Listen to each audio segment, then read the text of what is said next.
आणखी सुप्रियाताई देखील उपस्थित राहणार आहेत अशी माहिती आहे. हो, सुप्रियाताई पण येणार आहे. सभेसाठी बरेच कुटुंबातले लोक पण येणार आहेत. शरद पवार साहेब सुद्धा येणार आहेत. कसं त्यांच्या सध्या प्रकृती त्यांची बरी नाही असं कळतंय, त्याच्यामुळे मला काय अजून त्यांचा निरोप नाही, पण सुप्रियाताई नक्की येणार आहे. मला काल फोन आला होता की कुटुंब म्हणून प्रचाराला या, आणि बहिणींचा ना आणि कुणाचा, कारण आम्ही पहिल्यांदाच राष्ट्रवादी काँग्रेस पक्ष शरदचंद्र पवारांनी हा निर्णय आम्ही सगळ्यांनी घेतला होता की वहिनींचं इलेक्शन हे बिनविरोध व्हावं, आणि पहिली भूमिका आम्ही मांडली. त्यानंतर काँग्रेस आणि उद्धवजींचेही मी जाहीर आभार मानते की त्यांनीही सहकार्याचीच भूमिका दिली. आणि आज महाविकास आघाडीच्या वतीने, कारण का मला काल फोन जेव्हा आमंत्रणाचा आला की नक्की या, तर कुटुंब म्हणून अर्थातच वहिनींसाठी हजर आहेच, पण त्याचबरोबर माझ्याही काही जबाबदाऱ्या आहेत, आमचे मित्र पक्ष आहेत, त्याच्यामुळे एक नैतिकता म्हणून मी काल काँग्रेसशीही बोलले, मी उद्धवजींशी बोलले, दोघांचीही सहकार्याची भूमिका होती, आणि दोघांची भावना एवढीच होती की कुटुंब म्हणून तुम्ही जाणार असाल तर जा, आम्ही सगळ्यांनी पाठिंबा दिलाच आहे.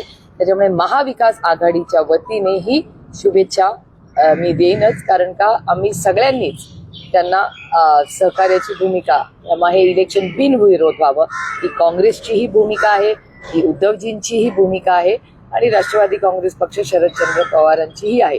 त्याच्यामुळे महाविकास आघाडीच्या वतीने आमच्या सगळ्यांचं एक मत आहे की ही इलेक्शन बिनविरोध व्हावी, आणि आम्हाला सगळ्यांनाच वाटलं होतं की मतदान होणारच नाही. म्हणजे आम्हाला जेव्हा आम्ही सगळ्यांनी पाठिंबा दिला तेव्हा आम्हाला वाटलं होतं की बिनविरोध होईल, तेव्हा मतदानाची वेळ येईल असं आम्हाला कधीच वाटलं नाही.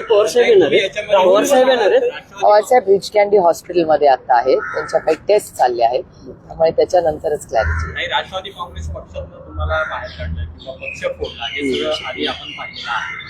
त्याच राष्ट्रवादी काँग्रेसच्या पक्षाच्या उमेदवारासाठी तुम्ही आज प्रचारामध्ये जाते, म्हणजे तुमचं जे आधीचं वैर होतं किंवा जो काही वाद होता तो आता मिटलेला आहे का या निमित्तानं? एकतर माझे कुणाशीच, म्हणजे मी हे भारतीय जनता पक्षाबद्दलही बोलते की माझे मतभेद आहेत, कालही होते, आजही आणि उद्याही राहतील, पण माझे मनभेद कुणाशीच नाही.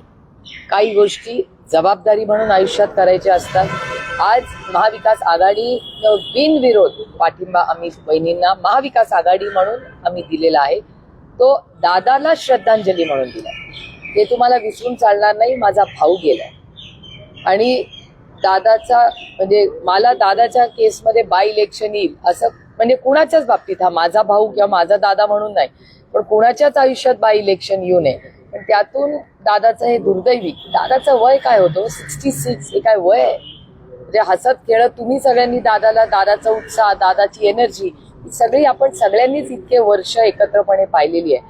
आणि ज्या पद्धतीने, म्हणजे आजही अंगावर काटा येतो. सकाळी तो 8:30 वाजता 8:40-50ला काय तो फोन आला होता विमान पडलं म्हणून, तो दिवस आणि आजचा दिवस, अनेक वेळा असं वाटतं की दादा खरंच गेलाय का. म्हणजे मला विचाराल तर ते न पाहिल्यामुळे कधी कधी असं वाटतं की दादा खरंच गेलाय का नाही, अशी एक भावना मनात येते. मला एक क्लोजर ज्याला म्हणतो, तो क्लोजरच आला नाही. म्हणजे तो शेवटचा एक फोन, त्याच्याशी त्याची ती भेट, त्या गोष्टी मनात राहतात. आणि विमान पडलं कसं, दादा केला कसं, एक स्प्लिट सेकंड मध्ये सगळंच संपलं. बारामतीची एक राजकीय परंपरा आहे, मात्र ते सांगता सभा दुसऱ्या मैदानावर होती आहे. दादा गेल्यानंतर 2 राष्ट्रवादीत फुटबॉलनंतर 2 वेगवेगळ्या सभा झालेल्या आहेत. नवीन काही राजकीय ध्येय अजेंडा नेतृत्व तयार करण्यासाठी ही विजयी सभाच्या ठिकाणी सांगता सभा घेतली जाते. तुम्हाला सांगू, मला या प्रश्नाची कुठलीच उत्तरं माझ्याकडे नाही. त्याचं कारण आमची सभा नेहमी त्या एका जुन्या ठिकाणी असं खाली बसून एक असायची. म्हणजे मला जेव्हापासून आठवत आहे तिथे एक छोटंसं स्टेज, घरगुती तो कार्यक्रम, बाबा सगळ्या म्हणजे सगळं इलेक्शन संपून यायचे एक सभेला, एक भाषण करायला, बाकी प्रचार सगळे कार्यकर्ते प्रेमाने आणि उत्साहाने करायचे. तशीच परंपरा ती दादानी ठेवली. दादा आणि साहेब दोघंही फॉर्म भरणार आणि फक्त शेवटच्या सभेला येणार, बाकी कधीच कोणी आलेलं नाही, आणि असेच ते राहिलेलं आहे नेहमी. त्यामुळे आमच्यासाठी एक इमोशनल गोष्ट आहे.